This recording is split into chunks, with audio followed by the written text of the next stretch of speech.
It is intended for the entertainment and instruction of broad-minded adults only, and should not be played to or sold to minors under any circumstances whatsoever. Thank you.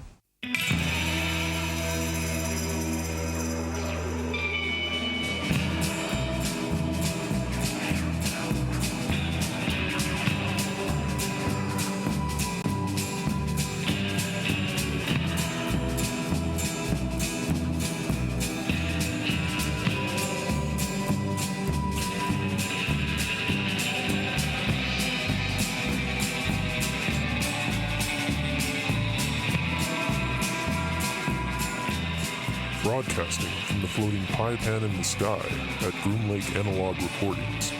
Welcome to Tarantula's Dream TV. Now here's your host, Samba. Hello, everybody. Welcome to another broadcast of Tarantula's Dream TV. I am your host with the most, the ghost with the toast, Samba. Here we go. Wednesday night, we made it. Middle of the week. Hump day, as they say. Talking about Mothman, Part 2. Phone number for the show is 520-704-7820. If you'd like to call in, 9:30, open lines. So please save your questions, your comments, at least over the telephone. Feel free to comment in the chat, but yes, save your questions, your comments about the Mothman. If you just want to talk to Samba about your week, about your dreams of what you're going to do the rest of the week, what you had for dinner tonight, how you're feeling out there, whatever you want to talk about. 9:30 is your time. I want to welcome everyone to the show. I hope everyone's having a good week so far. I've had a pretty great day just hanging out, me and my in-studio producer. I want to apologize ahead of time. I just finished my dinner. No, it was not chicken tendies, vegan tendies. It was some delicious jackfruit sliders. So if for some reason I'm feeling a little verklempt over here, a little, then it's probably because I just had some delicious barbecue jackfruit sliders. So I'm hoping everyone is having just a great, fantastic dinner out there. So let's get into some headlines tonight.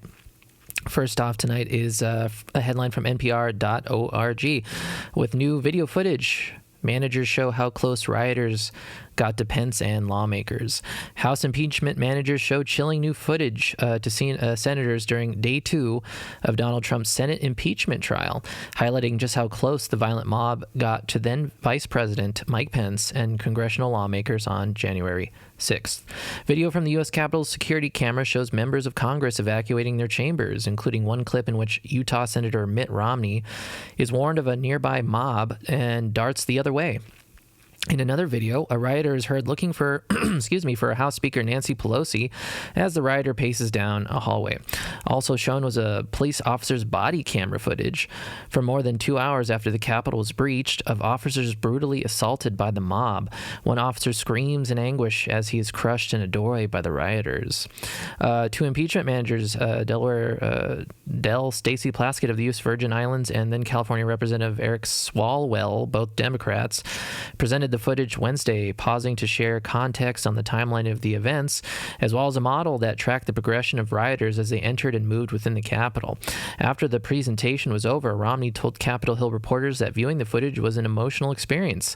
It tears at your heart and brings tears to your eyes, the Utah Republican said. That was overwhelmingly distressing and emotional. He said he'd never seen the video of himself before and had no idea how close he was to the rioters. I was very fortunate indeed. So yes, I haven't been paying too much attention to the Donald Trump impeachment trial, mostly because these last couple of days have been more procedural things and kind of less about the actual trial and presenting evidence, except for today where they presented a lot of kind of new footage of the Capitol riots, the Capitol insurrection, and we'll see where this goes. It's kind of funny to hear Republican Senator Romney say that he was overwhelmed and distressed and very emotional. But are they going to vote to impeach him? Are the Senate Republicans going to vote for impeachment? I doesn't look like it, so we'll see how distressed they actually are after these videos. But there you go. That was day 2 of the impeachment hearings. And our second headline of the night comes from People.com. Diane Sawyer faces backlash from Britney Spears fans over a 2003 interview. Britney Spears' fans are crying foul following the release of Framing Britney Spears. In one portion of the New York Times documentary, the pop star's 2003 interview with journalist Diane Sawyer is highlighted as an example of sexism Spears was forced to deal with at a young age. You broke his heart. You did something that caused him so much pain, so much suffering.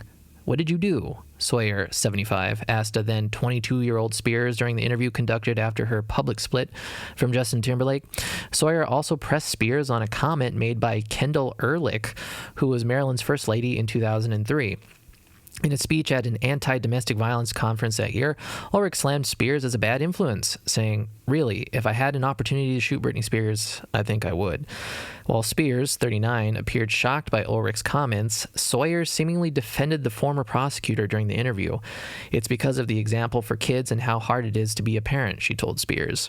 A representative for ABC News did not immediately respond to a request from People for comment. Following the unauthorized film's release, Spears' fans expressed their anger over the interview, calling it poor and disgusting. So yes, I just saw this New York Times documentary with my in-studio producer Tataban, Framing Britney Spears. It is on Hulu, so if anyone on the chat hasn't seen it yet, I recommend checking it out.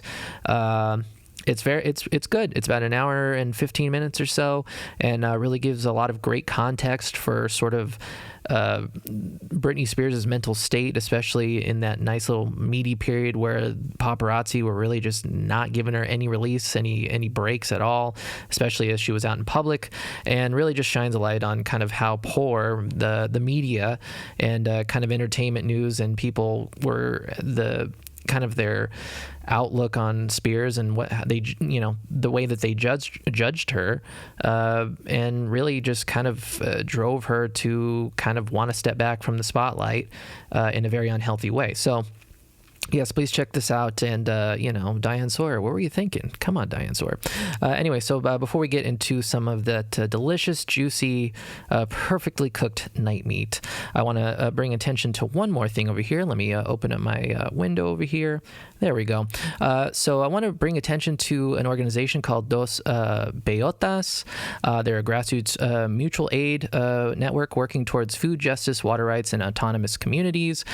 So on February 12th, 13th, and 14th, let me pull this up over here. Looks like they're doing a little collection drive. Now, the supplies they need, if you head over to Dos Beotas Tucson, I'm going to share this on my stories over on Instagram. They are looking for all these items in their post over here, cleaning products, personal hygiene, stuff like that. And they do kind of give a little bit of an explainer of why they're collecting these items. It's for the Hote Villa, which is one of the 12 Hopi communities. This village does not have electricity, and there are a limited number of homes with running water. So they are collecting a lot of items for them, as indigenous communities have been affected greatly during COVID.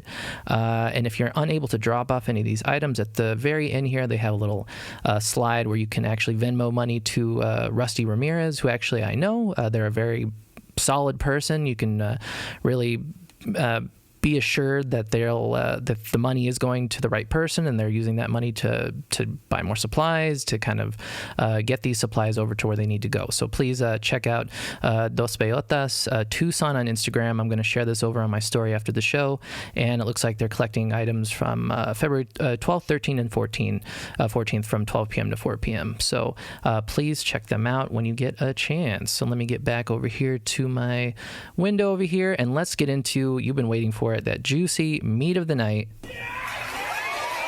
Hell yeah, meat of the night. So on Monday we talked about some of the kind of beginning of the story when it comes to the Mothman. Now the Mothman, or moth creature, it's a creature, terrorized Point Pleasant, West Virginia during the 60s. And what I mean by terrorized, as I mean it made a lot of sightings. There was a lot of sightings of the Mothman. The Mothman was known to follow cars around when someone kind of creeped up on the Mothman or just had a sighting in the middle of the night. There wasn't necessarily any attacks that I know of, so it doesn't seem like the Mothman was particularly violent. People see the Mothman as sort of a warning sign of impending doom. So the Mothman definitely has very negative connotations to it. But tonight, what I want to do is I want to get into the return of the Mothman, because after the unfortunate Silver Bridge disaster that happened in 1967, the Mothman kind of disappeared from the what you could say the public eye. I don't know how much of a public eye it had, because it's a cryptid. It's an unknown, undiscovered creature, but it disappeared for quite a while in West Virginia. But that doesn't mean that the story is over when it comes to the Mothman. Now, the creature has been seen in various other parts of the country and the world. Now, like many episodes of the show, most of this information that I'm going to talk to you about tonight is found researching using my preferred creepy search engine, DuckDuckGo. Now, this isn't a commercial for DuckDuckGo, even though if they ever wanted to sponsor the show, sponsor your host Samba over here, I wouldn't turn it down necessarily. But I just wanted to point out that if you do a lot of this kind of searching for these cryptids and UFO news and stuff like that using Google, there's a good chance that you're not going to get a lot of the juicy bits of information. A lot of the juice isn't going to be coming from Google, mostly because they prioritize things that can financially keep up in regards to taking out ad space and whatnot, and they kind of put their searches ahead of a lot of the smaller hits that you're going to get. So when I research this stuff, try DuckDuckGo. So if anyone has any contacts at DuckDuckGo, let them know that I'm promoting their stuff over here. Now, the first kind of post West Virginia sighting of the Mothman that I want to get into tonight is actually from 1999. This was the Russian apartment bombing sightings. Now, this is from Wikipedia. The Russian apartment bombings were a series of explosions that hit 4 apartment blocks in the Russian cities of Bunyansk, Moscow, and Volgodonsk in September of 1999, killing more than 300, injuring more than 1,000, and spreading a wave of fear across the country. The kidnapping of Gennady Shpigin by Chechen rebels in March 1999, the invasion of Dagestan in August of 1999, together with the September bombings, triggered the Second Chechen War. Then Prime Minister Vladimir Putin's handling of the crisis boosted his popularity greatly and helped him attain the presidency within a few months. So these bombings were quite a big deal back in 1999. Now, the bombings rocked the affected cities, causing massive panic, terror, and death. Now, this comes from the Mothman Wikipedia, which there's a specific Wikipedia for Mothman information. Now, according to reports in Russian news source Pravda, one of the country's UFO centers, Russian House, sent a registered letter to the government in Moscow in the summer of 1999.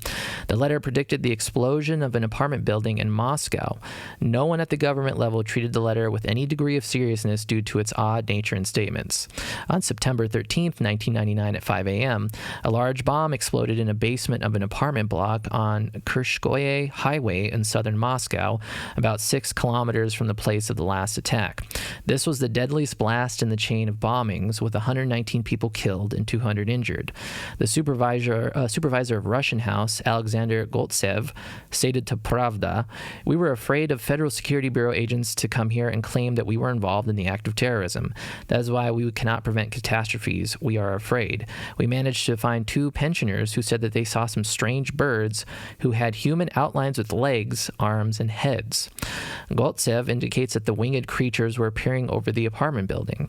Goltsev further stated that he believes the beings are able to choose who to manifest to, stating that the creatures can make themselves visible to the eyes of one person, 2, even a dozen or more at once. In interviews, the ufologist said that he had discussed the matter with a Moscow priest. I talked about this phenomenon to a priest from the Holy Trinity Church in Moscow. He said that these things could actually be guardian angels that try to warn people of some horrific danger.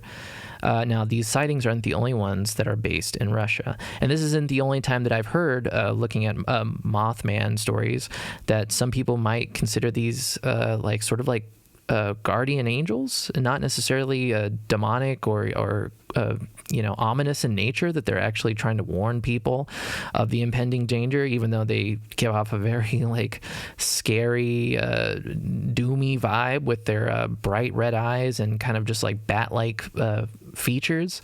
But some people do believe that these beings, these creatures, are actually angels. Now, the next sighting I want to get into that also happened in Russia was one that happened on the Amur River in 1968. Now, this next sighting occurred one night in 1968 in the Russian Far East on the Amur River in the Primorsky Krai region. Now, a lot of these Russian names I'm probably butchering, so I don't think anyone on the chat is Russian, but if anyone watches this video later, watches this stream later, I'm sorry for butchering these Russian names. Now, these next few accounts have been compiled and reported on by David Weatherly, a paranormal researcher who operates the site eerielights.com, which I do recommend you check out because it's a pretty interesting, well-compiled, well-designed website. It's easy to navigate, and you can find a lot of interesting cryptid stories on there. Now, he is described from coasttocoast.com as a Renaissance man of the strange and supernatural. He has traveled the world in search of mysterious monsters, ghosts, magic, folklore, and legends. From dusty castles to strange remote islands to ancient sites, he has journeyed to the most unusual places on the globe seeking the unknown. David became fascinated with the weird and unusual at an early age. For decades, he has charted a course of exploration and investigation of the unexplained. He is the author of numerous books and is a frequent guest on radio, television, and at conferences around the world. Now, because of the tense relations between the USSR and China at the time, the Soviet KGB frontier troops intensified their patrols in the territories of the Russian Far East, which bordered the People's Republic of China. One night, the crew of a Soviet patrol boat on the river Amur spotted a suspicious object flying in from the Chinese bank of the Amur. When the strange object came closer, the men on the boat realized that the object resembled a winged human figure. The wings were visibly flapping in the air as the entity flew overhead. At the moment that the winged figure crossed the frontier into Russia, the frontier guards opened fire with their automatic weapons. The flying entity stopped moving its wings and glided down sharply to the nearest taiga and dense pine forest. The crew of the patrol boat radioed headquarters about the incident, and the order was given to find the object or creature, whatever it was. The KGB frontier guard suspected that the figure was probably a Chinese spy wearing some kind of flying apparatus or equipment. However, a thorough search, which included dogs, conducted by the frontier guards, proved fruitless. The mysterious flying man had disappeared. So apparently this could have been a Chinese spy wearing some kind of clandestine spy equipment, some kind of winged spy equipment. I don't know, but it is kind of thrown into the bucket of potential Mothman stories. So there's that. Now, the last sighting I want to get into in regards to Russia is one that's pretty famous amongst a lot of Mothman kind of aficionados. Now, this was originally reported in the Russian publication Gentry in 1993. At a very isolated region of northern Siberia, a taiga hunter was brought into one of the villages suffering from severe wounds. He had deep facial lacerations on his hands, and his clothing was torn to shreds. He lost one of his eyes. While at the small medical facility in the village, he was flown by helicopter to a better-equipped hospital in a larger city. While recovering, he told a most amazing story. According to the unidentified hunter, he was in a very isolated area and had come up to a ridge, and there during the evening he sought a place where he could stay for the night. Passing by a large rock, he noticed a small cave. It was cold and windy, so he immediately sought refuge in the cave. His immediate plans included building a small fire in order to warm up. The cave entrance was narrow, so wearing his bulky clothing, he barely squeezed through the crevice. However, the cave was surprisingly long and narrow, but suddenly expanded by 3 meters as he found himself in a sort of hall 5 meters wide. The far end of the cave was lost in deep darkness as the cave was only illuminated by a weak ray of light from a small torch he carried. The hunter decided to go out and gather branches so he could build his fire. He left behind his gun and small backpack. Collecting twigs and brushwood, he returned and built his fire. After warming up, he decided to go out again and explore the nearby wood. However, later as he returned to the cave, he noticed that at the end of the hall, something dark stirred. He immediately ran for his rifle, but suddenly there was a loud, shrilling scream, and something attacked him. As he stood by the fire defending himself, he clearly saw huge eyes and almost no discernible mouth or nose. The creature suddenly glided towards him, emitting an incessant wailing howl, and suddenly tearing claws were grabbing his face and arms. As the hunter fell, severely wounded, the strange creature jumped out of the cave. The unfortunate hunter did not notice any legs, but noticed that the body was short and forked below. After the creature left, the injured hunter treated his wounds with alcohol and bandaged them as best as he could. But he could not completely stop the bleeding. He grabbed his weapon and sat by the fire, afraid to go out. An hour later, he heard a noise at the entrance of the cave, and he fired a shot towards the crevice. He heard a shrill cry and the flapping of wings. As soon as dawn broke, the injured hunter left the cave and stumbled towards the closest village. He apparently lost consciousness near the village and was later found by other hunters. He had also lost 2 fingers on his right hand. So there you go. That was one of the few violent stories that I've heard of the Mothman attacking somebody, or some kind of winged creature attacking somebody. I'm not going to put all the blame on the Mothman. It could have been another creature that was just posing as the Mothman. I don't know. But, well, you believe what you want to believe, but this is also thrown into the Mothman pile. Now, the last little bit I want to get into before the break, the bottom of the hour break, is Mothman and 9/11. Now, at the beginning of the show, my little intro, I had a little video of someone made an amateur video someone made of a picture that was supposedly taken during the September 11th attacks on New York. Now, there have been rumors of sightings of the creature after the events of September 11, 2001 in New York. Steve Moran, a resident of New York and photographer, claims to have been taken pictures during the attack, and when examining the photographs later, noticed something strange in the background. Now, before I read his quote here, I'm going to throw up a little slideshow of these 9/11 pictures that apparently are rumored to be the Mothman. Now, Moran said, "I live in New York, and when I heard the Twin Towers were attacked, I immediately rushed to the scene to take photographs. First of all, I took pictures of medical workers who were providing assistance. Then I took pictures around the site towards the south on Greenwich Street. When I got home, I realized there was an object that caught my camera. Looks like an angel was hovering above the ruins of the World Trade Center fractions. Maybe it's not a pigeon or a stork because of their large size. Moreover, we do not have the pelicans or bird carcasses in New York." Steve is said to have taken the images with a digital camera, Kodak DC-4800, and he believes the creature is an angel helper or angel of death. So these are the photos, kind of cycling through, that apparently were taken that show what is supposed to be a Mothman, or according to Moran, he believes it's either an angel helper or an angel of death. So maybe they're one and the same. Now, the same day on September 11, 2001, David Grabias planned to interview author and investigator John Keel in Point Pleasant, West Virginia, for the Search for the Mothman documentary. Keel was to fly from his Manhattan home to West Virginia to do this taping, but his flight was canceled. So that was another little kind of weird, eerie connection between John Keel, who's the most famous of the Mothman researchers, and 9/11. Now, a couple of these pictures you're going to notice are actually of the smoke emanating from one of the Twin Towers. Now, there were reports of people seeing sort of the face of Satan or the face of the devil. Some people think that in the smoke they see what looks like the face of potentially what is sort of described as like a moth person, the Mothman. In my opinion, I think that's a little far-fetched, and there is that sort of phenomena of people seeing faces, like the human brain tries to make faces out of different patterns. Just kind of, it's just part of humans. We just like to see faces and patterns and stuff, and things that don't have faces.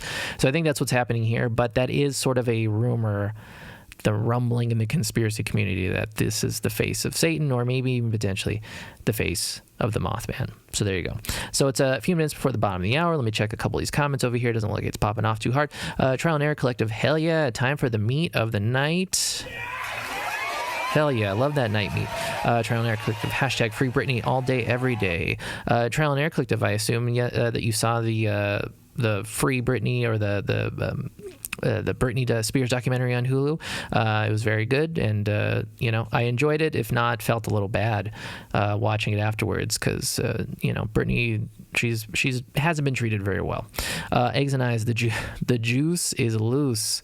The juice is always loose over here in Groom Lake Analog Recording. I don't know. Maybe the juice needs to tighten up a little bit. I don't know. My juice is loose. I don't know. Anyway, so it's 9:27. It's the bottom of the hour, so I'm going to take my little break over here. But we do have our new segment over here. What you thinking about with Spumoni, my good friend Spumoni, or old Spumone. He did have a question submitted this week, so we're gonna play the question. We're gonna play his response and his answer. And if when I come back at 9:30, I'm opening up the phone lines. So if you have any other questions you'd like to ask Spumoni or any kind of reactions to his answer, if it sounds good or not, please give me a call. But here we go. What you think about with Spumoni over here on Tarantula's Dream TV.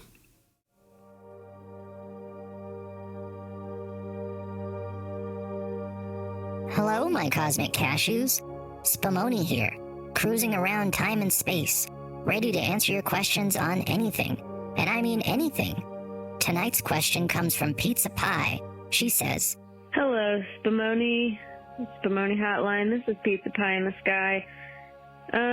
Speaking of conspiracy theories, I just watched a really quite harrowing documentary about Britney Spears, and I wanted to know what you and your alien species are going to do to help free Britney, or if you have advice for what us as Earthlings can do to help free her, get her out of this conservatorship situation.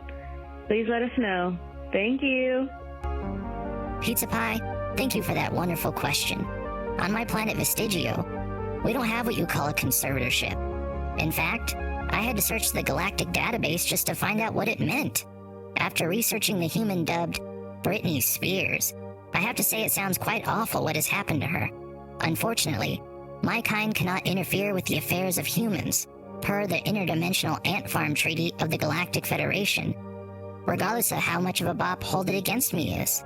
However, the fact that so many human people are talking about her and her situation, along with re-examining how she and other women have been treated by the media, show that humans are ready to speak out and take action against those beings who have been taking advantage of unfair and exploitative human social conventions and hierarchies. In other words, keep talking about Britney and others who need help. I will amplify those signals across the Milky Way and to the Galactic Federation, and free Britney.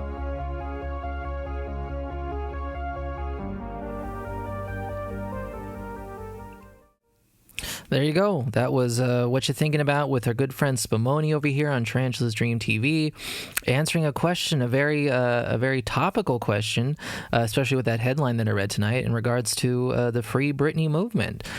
So Pizza Pie, if you're listening on the old Instagram airwaves, I hope that answered your question. I hope Spumoni was able to give you some clarity in these very murky, cloudy times, and I hope that Britney Spears, whatever you're doing out there, that I hope you're doing fine, you're doing well, and that you can get out of this conservatorship, or you can get out of it what you want to get out of it. If you want to get out of it, if you want someone else managing you, your money, or whatever you need, you're an adult, you deserve it.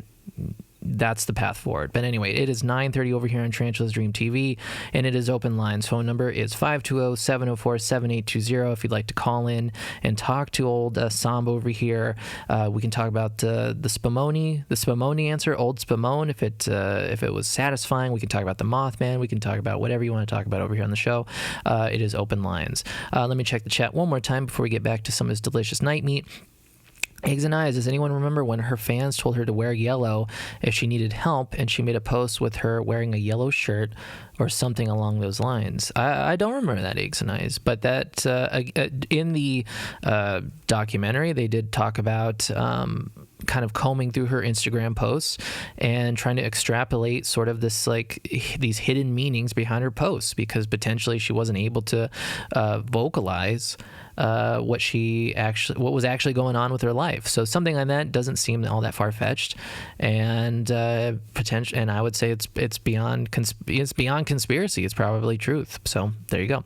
Trial and Error Collective. Hell yeah, thank you, Spumoni. Well, there you go, Trial and Error Collective. I'm glad that Spumoni was able to illuminate your mind with their intergalactic brain.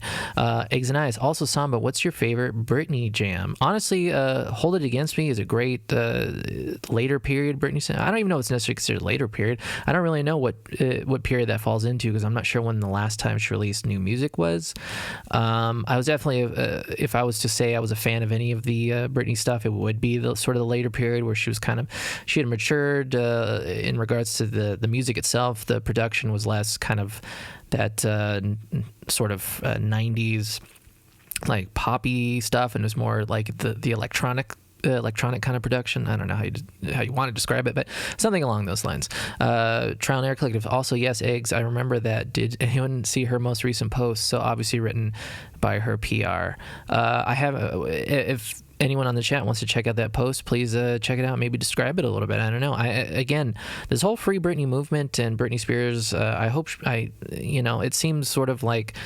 I don't want to say conspiratorial, but it is sort of like looking for hidden meanings in photos. We tend to make fun of people who look too much into things and kind of putting their own meaning on kind of very innocent, innocuous posts and whatnot on social media, but knowing that there's so much more going on in the background with Britney Spears and the conservatorship and her dad and the lawyer, what's his last name, like Wallet or whatever, except that he stepped down. But regardless, there's just so much that can be taken from these posts. And yeah, maybe if you were kind of trapped in a situation that you couldn't get out of, or that you couldn't speak on, no full disclosures or anything because of just the legality of everything and the fact that, so much money is tied into it and you're just kind of forced into the situation, then yeah, you might be using something like social media and Instagram and excuse me, and Twitter and all kinds of stuff like that to really get the message out. And yeah, so I think looking into Britney Spears and her posts on Instagram and social media is probably one of the only ways to truly kind of start to dive in and see the inner workings of what's going on behind the scenes. And it's a sad situation.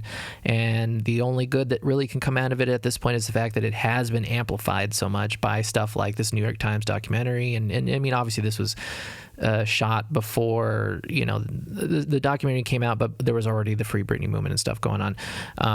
But something like this does amplify it. And now that, People Magazine and different publications are posting stories about how there's, a backlash in regards to kind of looking back at some of these older interviews and these older articles and news headlines. I think that's a good thing. It can only be a good thing for Britney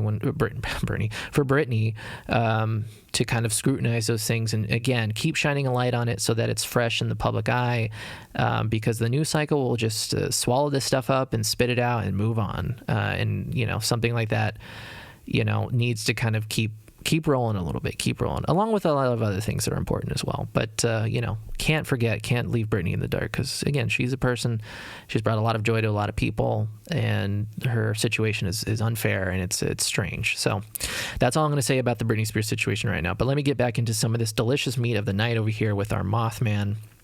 The Mothman over here. So I lied. I said that was the last story when it comes to the Mothman in Russia. Well, there's one more, and this one's actually a pretty big deal, but a little controversial as well. This one has to do with the Mothman over Chernobyl. Now, this is from the dailystar.co.uk, so a lot of dots in there. In the days leading up to the Chernobyl disaster, several of the workers in the control room of the nuclear power plant in northern Ukraine, I guess it's not really Russia, claimed to have seen the creature known as the Blackbird of Chernobyl. The supernatural creature they described as having a striking resemblance to Mothman is said to have risen above the horizon of Chernobyl and Pripyat before the explosion. Those unlucky enough to see the creature were said to be plagued with terrifying dreams and threatening phone calls. Some believe the Blackbird of Chernobyl was a form of the creature known as the Mothman, whose presence only ever meant one thing: a catastrophic event would soon follow. Archaeologist Robert Maxwell, who has completed 2 field excursions at the exclusion zone, told news.com.au that the legend of the Blackbird of Chernobyl was something he heard about when he was in Chernobyl. The legend states in the days leading up to April 26, 1986, that a supernatural creature was sighted in the sky over Chernobyl by many of the men in the control room. They also claimed to have seen this terrifying creature just before the explosion. According to the legend, rumors went through the ranks of Chernobyl that 5 employees had seen a large, dark, headless creature with gigantic wings and fire red eyes. Chernobyl employees began sharing strangely similar experiences. Some had horrifying nightmares, while others received threatening phone calls, Maxwell said. The second account I've heard of this story comes from 2007, which says that people in and around the power plant began to experience a series of strange events revolving around sightings of a mysterious creature, also described as a large, dark, and mutated creature with large wings and piercing red eyes. People affected by the phenomena also experienced nightmares and had first-hand encounters with the winged beast. Some of the workers reported their bizarre experiences to supervisors of the facility, but there was very little of these officials that these officials could do, even if they'd be willing to take action. Then in April, disaster struck. Reactor number 4 of the nuclear power plant exploded on April 26th, and 2 days later, the entire city of Pripyat was evacuated. But several years later, the stories of the Blackbird began to spread. Because the workers apparently described the Blackbird as a headless, large, winged black creature with no head, but with fire red eyes, which most people take to mean the eyes appear in the torso, it sounded very similar to the Mothman sightings in the West. Now it's become one of those fables that's difficult to track because it relies on the accounts of people who died due to radioactive contamination. However, Mothman researcher Lauren Coleman claims that this story was made up for the Mothman Prophecies movie and should be disregarded as it takes away from the real research being done to find the creature. So, I couldn't find much in the way of confirming this story beyond this article on star.co.uk. It is kind of circulating around the official Mothman wiki and a few sort of cryptid sites like that, but in regards to actually finding any sort of other way to verify this story, it was I came up empty-handed. So so if we're going to believe the Lauren Coleman, the Mothman researcher, then potentially that was just made up for the Mothman movie. Even though it doesn't really factor, like watching the movie, I haven't seen it in a long time, but when I looked it up, it's just kind of a quick throwaway line in the movie talking about creatures seen during Chernobyl. And then it doesn't really have anything else to do with the movie. So this seems like a big kind of story to extrapolate from kind of a throwaway couple lines from the movie. But I don't know. Maybe it was viral marketing before there was a lot of viral marketing. So now the next bit of sightings I want to get into actually is we're coming back to the States over here at Tarantula's Dream TV. These sightings come from the great city of Chicago. Now from 2011 to 2017, sightings of Mothman-like creatures have been popping up around the Chicago area. Now, I talked about some of these sightings near the beginning of January. I had released a little teaser video for the season, and I kind of talked about the top 3 stories of 2020, in my opinion, paranormal stories. And the very first one was this one of these sightings in Chicago. It had been getting a lot of traction. I heard it I saw it online. I saw it on Reddit. I heard it on Coast to Coast. It seemed to build a little steam, at least within the paranormal community. Now, this is coming from Vice.com. It was a normal summer night for John Amitrano, working a Friday shift as security for Chicago's popular Logan Square hangout, The Owl, oddly enough. But when we went outside, he saw something odd. I saw a plane flying, but also something moving really awkwardly under it, he told Vice. It didn't look like a bat so much as what illustrations of pterodactyls look like, with the slenderness of its head and its wing shape. I know what birds and what bats look like. This thing didn't have any feathers or fur, and it didn't fly like anything I have ever seen. Amatrano added that the thing he saw, which according to him had muscular legs, a jutting tailbone, and a human-like shape, flew in a strange swooping motion, undulating up and down. After it flew away, he retrieved his phone from charging in the bar and texted his girlfriend and close friends what had happened. I remember thinking, this was the worst time in the world to have my phone charging, he laughed.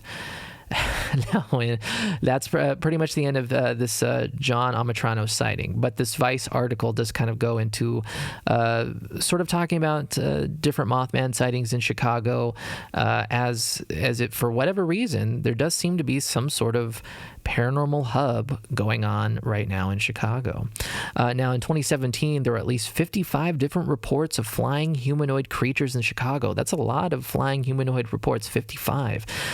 Lon Strickler, crypto hunter and Mothman researcher, described the importance of the sightings. This group of sightings is historical in cryptozoological terms. For one, it's happening in an urban area for the most part, and that there are so many sightings in one period. He added that he believes that there are at least 3 flying humanoids around Chicago due to the varied locations, the concentrations of sightings in certain neighborhoods, and the small difference in the eyewitness testimonies. The beings are less aggressive than the one in Point Pleasant for the most part. I believe overall that there was only one being in the Point Pleasant area that was seen during that period. While he's not sure why Chicagoans are seeing what they're seeing, he theorized, I think they're flesh and blood beings that aren't of this world. In 2019, a truck driver making a stop at Chicago's O'Hare International Airport also claims to have seen the infamous creature. Now, this is starting to veer towards what I had talked about at the beginning of the year. This Chicago O'Hare International Airport is a big hub of paranormal activity, not just Mothman, also UFOs. Although on Monday's show, we got into John Keel's theory that Mothman, these creatures potentially have a lot to do with UFOs. So maybe the fact that there was a UFO sighting kind of keeps that connection alive. Now, in 2019, a truck driver making a stop at Chicago's O'Hare International Airport also claims to have seen the creature. He described the creature as, it looked like a person with wings that was stretched out and flapping. It was walking away from the fence toward the open field and then began to flap its wings and disappeared. Now, this wasn't the only Mothman sighting at the O'Hare Airport, as this location seems to be a bustling hub of activity. This is from StrangeDimensions.com.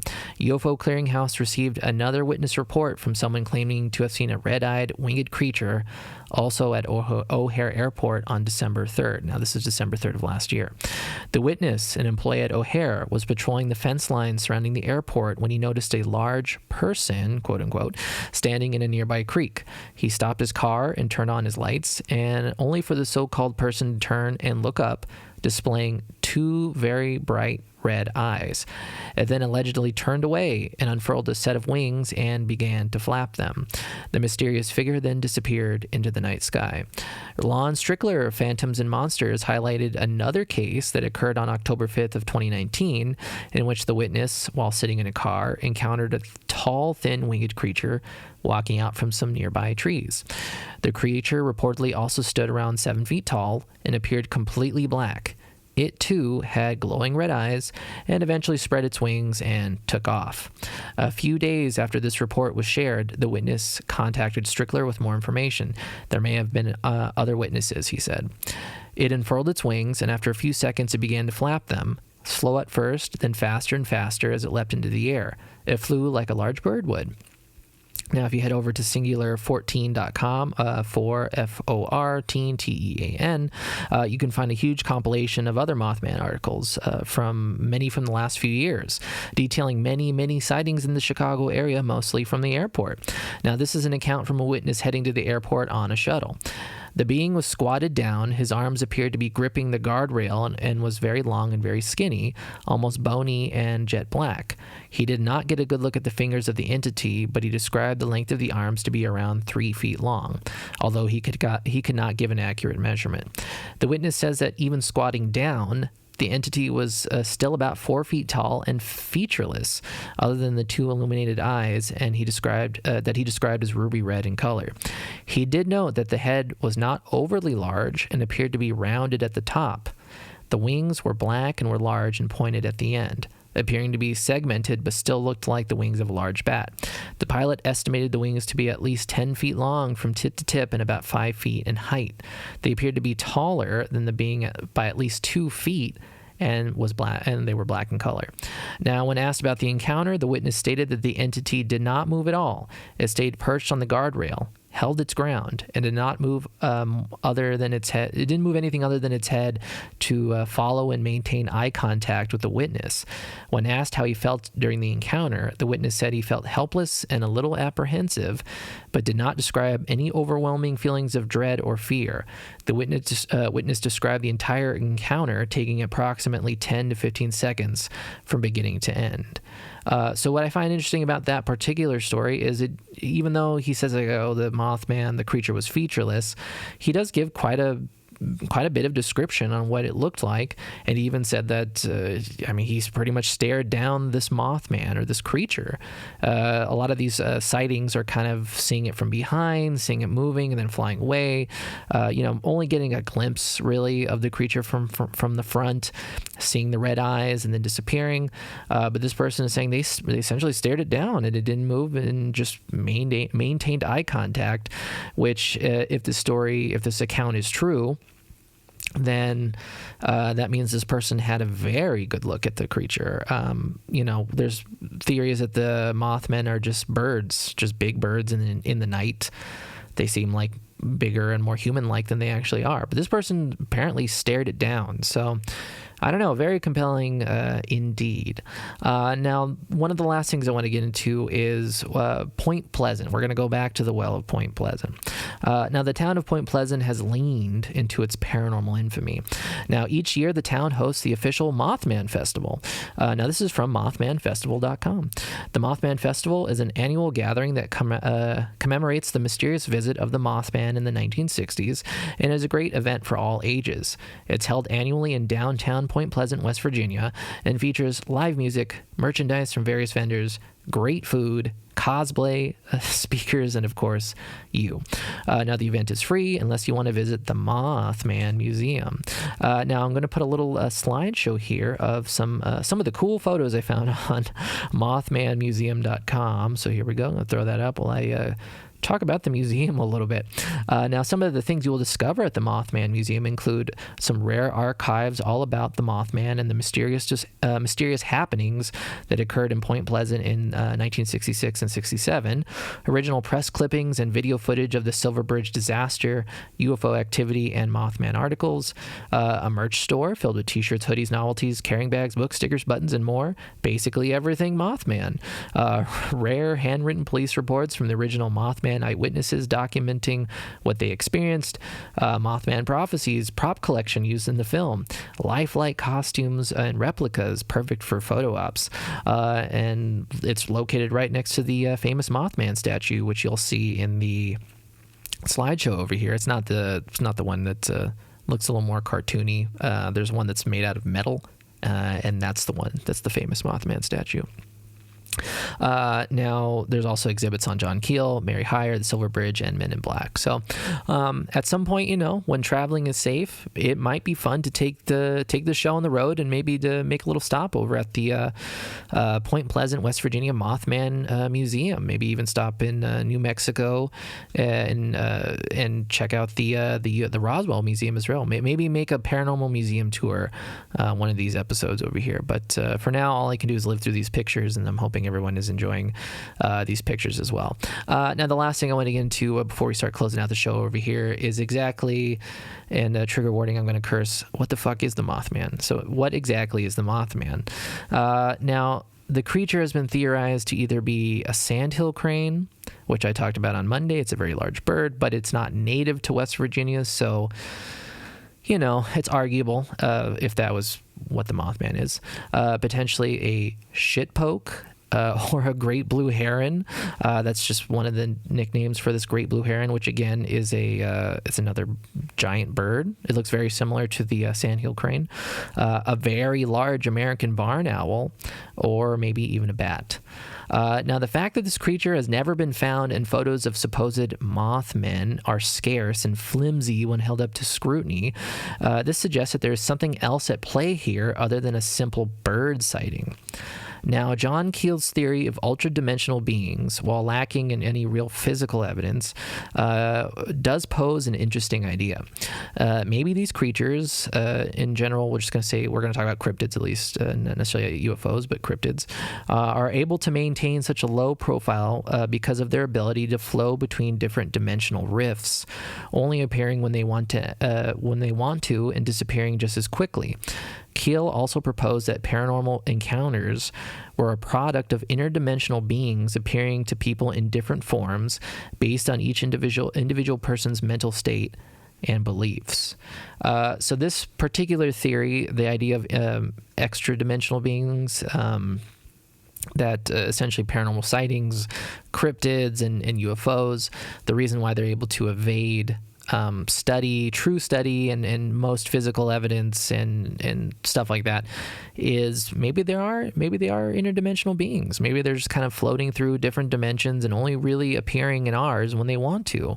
That would explain a lot in regards to why we've never actually physically found like a dead Bigfoot carcass, or why the moth person was able to just fly up in the air, fly up to 75 miles an hour chasing cars and then kind of just disappear. You'd think you'd find some sort of physical evidence, a footprint, a wing, a piece of a wing, or something, Mothman blood, I don't know, some kind of physical evidence that this creature exists, if it does exist. But if it is an interdimensional being, then that kind of does make sense of why we just never really have this physical evidence in our hands. But it's also kind of a self-fulfilling prophecy where, well, if we can never get physical evidence because they're interdimensional beings, then you'll never have evidence to prove their existence to most people. So, it kind of leads you down this very windy road of not really ever having physical evidence, but just sort of believing. So there you go. That is the end of our Mothman story over here on Tarantula's Dream TV. Let me check the comments over here before we hit the top of the hour and the end of the show, because it does look like it blew up a little bit. Eggs and Eyes still looks like you guys were chatting about the old Britney Spears stuff. Her Instagram makes me so sad. Her voice seems so lonely and just unnatural. Trial and Error Collective, that post said, I'll always love being on stage, but I am taking the time to learn and be a normal person. Remember, no matter what we think we know about a person's life, it is nothing compared to the actual person living behind the lens. It's like a full paragraph, so still worth checking out to read it all. I think I'll check it out after the show's over here and check out Britney Spears' Instagram. Eggs and Eyes, the Monica Lewinsky tie-in kind of blew my mind. I was like 11 when a lot of this went down, so it's weird to see in new context. I've been finding that out myself as the years go on, having memories of different kind of big news events, big world events, and remembering seeing them on the news, seeing them on TV, and maybe even potentially hearing my parents talk about them, but never really understanding them fully, and then coming back to them years later, especially like the Monica Lewinsky thing, and really just seeing the nuances in the stories, and a lot of our upbringing is filtered through a lot of pop culture and stuff like the Monica Lewinsky thing, and even in the Britney Spears thing and the Heaven's Gate thing. A lot of the media and a lot of TV kind of makes fun of these events and kind of casts a lot of these people as villains and shames them. And when you get a little older and you kind of understand what's going on, you can really see that a lot of media, and especially comedy and stuff like that, really just it's really just a lot of toxic bullshit. So a lot of these things, seeing them now as an adult is really kind of eye-opening. Trial and Error Collective, totally. I also love that Michael Moore was the only one in that whole doc to be like, leave her alone. Even her own brother was against her. Yeah, that was really weird. Not the Michael Moore thing. Michael Moore, yeah, he's speaking some freaking truth over there. But yeah, her brother was just such a chump and just kind of like really just like being like, well, I'm one of the only dudes in the Spears family. I guess I got to stick with my dad, essentially, and be like, yeah, I don't know. They're going to do what they want to do. They're crazy. And it's like, damn, dude, you're her brother. I mean, what's going on with that? Trial and Error Collective. Love that Mothy boy. I love that Mothy boy too. I'm hoping that the moth person is doing fine, and if they are like sort of like a weird scary guardian angel, that they're still doing their job. I don't know, sometimes we all need a little bit of a guardian angel. Eggs and Ice, X-Files episode season 5 episode 4, I found it. Oh, there you go. On Monday you talked about the potential that there was an X-Files episode that had to do with the Mothman, but there you go. That's why I haven't seen it yet. I don't remember it. I've seen most of the X-Files when I was younger, and I just season 5 I feel like is right in that juicy part, a really great season mid-period. I think it's probably right after the movie, but I don't really remember a lot of sort of that mid to later period of the show, but there's that. Eggs and Eyes, yeah, Trial and Error, her family is so useless, maybe Mothman is being villainized. Potentially. I mean, if the Mothman really is, instead of being a bringer of doom and destruction, is actually trying to warn people, then I would say they are being villainized. We'll never really know. Will we ever know? No, we won't know. I just think it's one of those things that until the moth person decides to step behind a microphone, let us know what's up. We'll just never know. And Trial and Error Collective, true. Free Mothman. Let him fly fancy free. I hope the Mothman is flying untethered around the country right now, or around the world. And I hope whatever they eat. I think I read a story when researching for these shows of the Mothman eating someone's German Shepherd. I don't know if that's true. I don't know if, out of all the stories, I don't know if that's true. If our boy the Mothman was eating German Shepherds over there, but maybe it's a big fan of eating dogs and whatnot, which I hope is not the case. Anyways, that is the end of the show for this evening. I want to thank everyone for tuning in to Tarantula's Dream TV over here on Instagram, broadcasting live every Monday and Wednesday from 9 to 10 p.m. over here on the gram. For now, anyway. Maybe someday we'll move to something else, but for now, our home is right here on the old Zuckerberg's gram. I don't know. So next week we'll be diving into more of the weirdness. I'll be putting out the little teaser video on Sunday. I'll keep you on the edge of your seat. But yes, we'll be back next week, Monday and Wednesday, same bat time, same bat channel over here on Instagram. I hope everyone has a great rest of the week. Stay safe out there. Please wear a mask, social distance if you can, and remember, it is a weird, weird world. Take care.